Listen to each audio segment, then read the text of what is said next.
Hi everyone, it's Natalia from Infinity Parenting. I haven't been doing any videos for a really long time now. And today, as I still have few more minutes before my son and my husband arrive home for a lunch, I wanted to share with you something. I recently, because as you know, I'm pregnant, I started a bit reorganizing our home, and I started also reorganizing a bit his toys. It felt like appropriate time, so we were rotating some new shelves and new spaces for baby and so on. So I wanted to share with you why I think it is so important and crucial that as parents we keep space where our kids live very minimal, very organized, and not that they don't have really a lot of choice. I find this useful, especially for kids who are more highly sensitive, who can be easily overwhelmed by the environment, by the, let's say, stimuli that they get around them. Because if it's too much things around them, they cannot really work properly and play properly.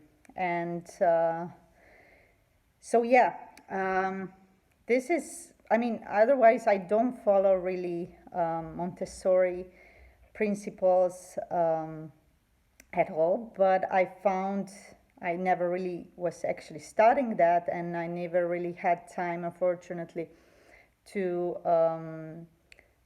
maybe read the book of Maria Montessori and so on. But I was always fascinated by the way they prepare the environment for the kids. I don't follow their rules completely, but as I'm very minimalistic myself and I'm very organized, at least I try to be, I try to do the same with my child, who is really highly sensitive, and I always notice that when we maybe visit some friends or other families, that they have different values, different way of living, and maybe there is much more there are much more toys, there is much more chaos in the house. I can notice straight away that my son gets overwhelmed and actually like scanning around and doesn't know which toy to pick first, which toy to play with first.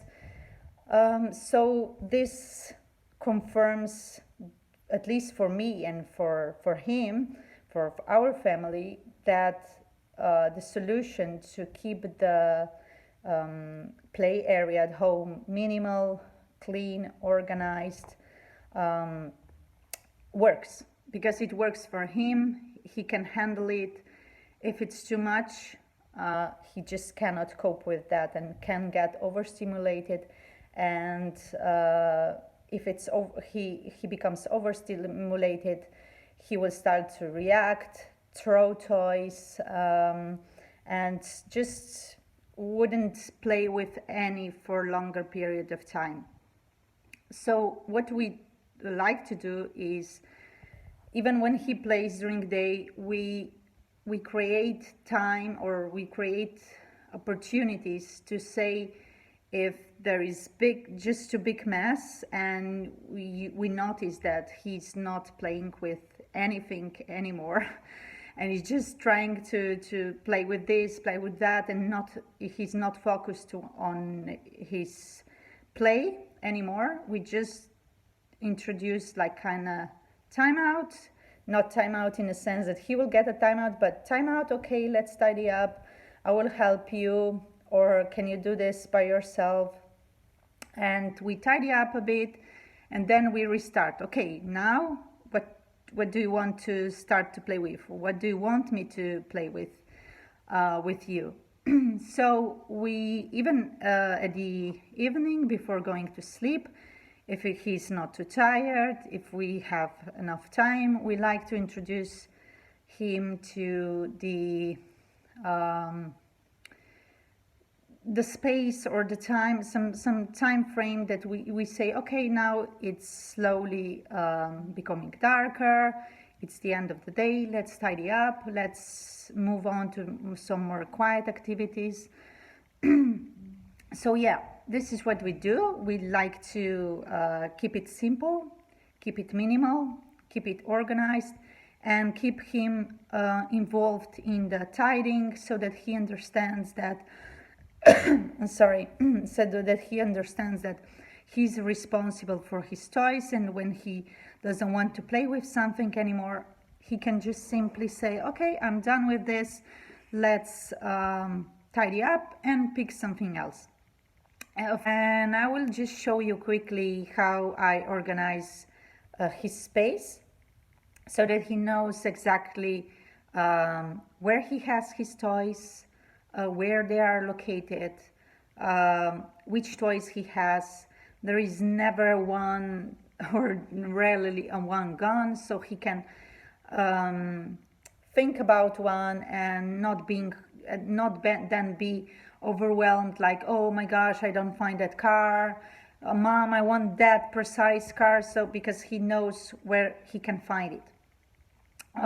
Also, we live as an expat family life, so that means that we can move a lot, and that's also one of the reasons that I like to keep his environment, let's say, organized and clean, because if you move a lot, you really, when it's time to move, you realize that it's really, you accumulated a lot of stuff, even though you are very minimalistic.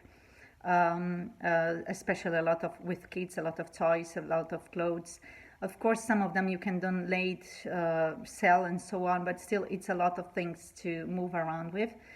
So I do the same here. I do the same in our at our home, in our home country. Over there he has even less toys, and even there I keep things very organized.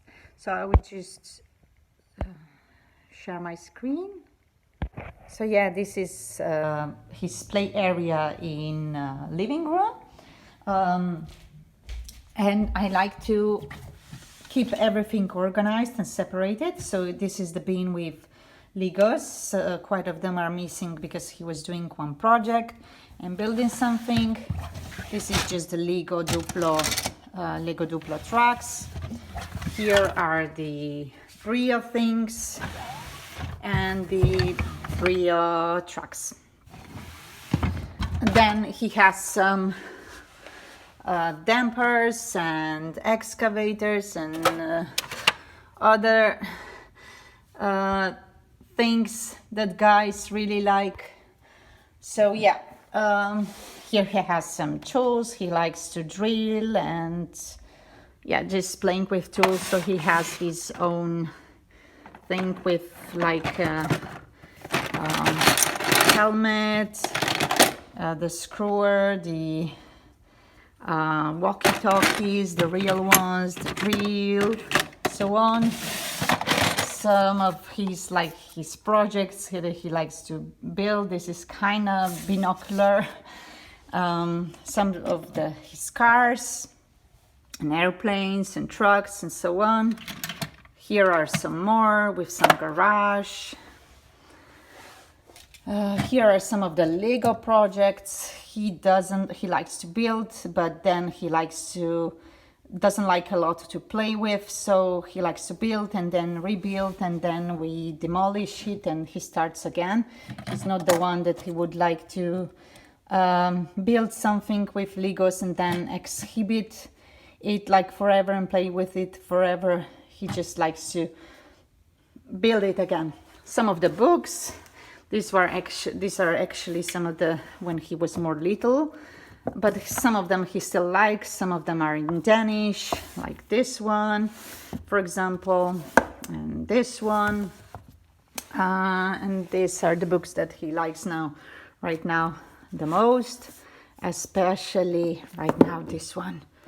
is the top favorite one.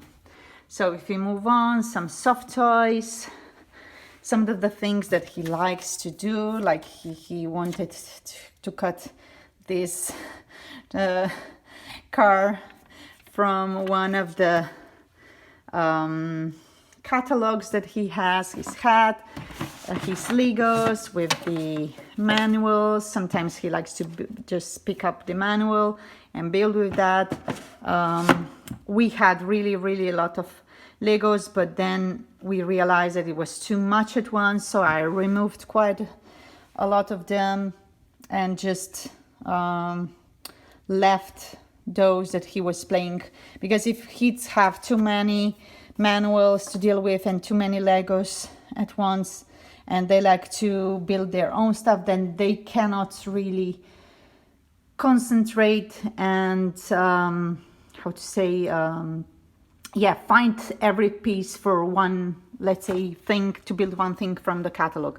Here has some magnets from mag formers, and here are more to build his projects.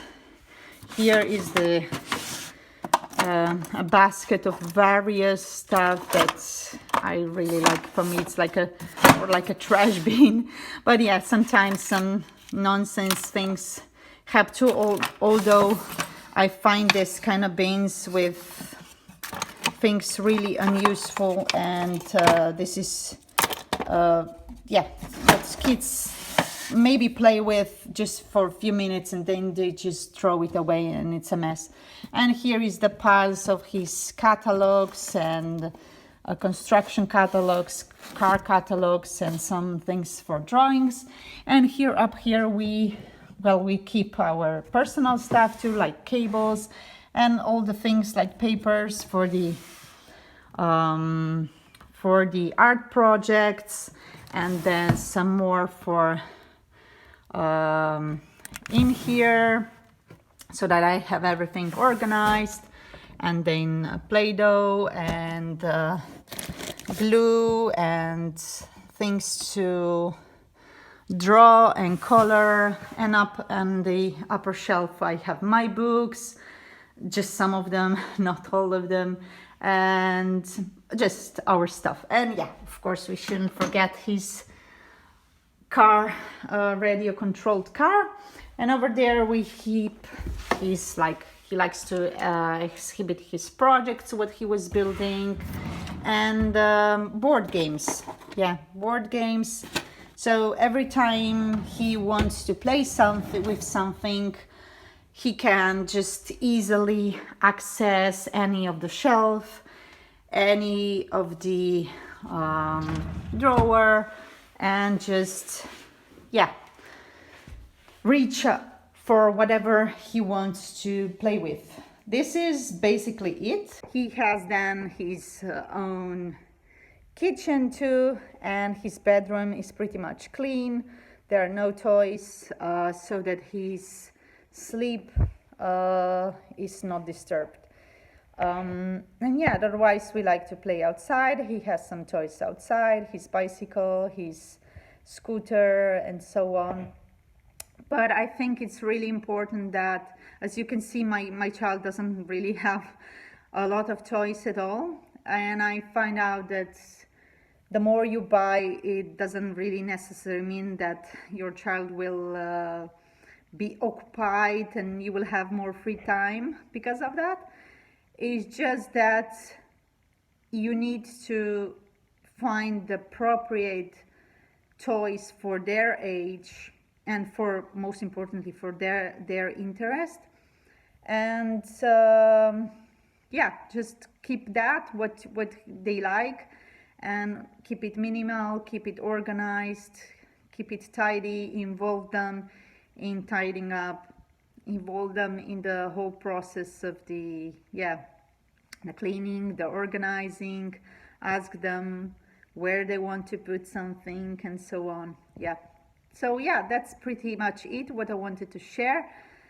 My philosophy behind the toys and what to offer to kids is really minimalism and organization, and not forced organization, but that we ourselves keep our personal space, our home organized and minimal, and we encourage them to do the same, and we help them to keep their personal space with toys and bedrooms organized and clean too. That way, especially we help them, especially with the those that can be really easily, kids that are highly sensitive, maybe they have some sensory processing issues, that they can cope with the environment that they play in. So yeah, this is pretty much it for this time. Thanks for watching. I hope I will do some more videos in the future, that I will have some more free time like today, a few minutes.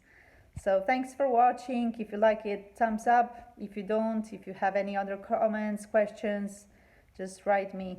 I'm available. Bye.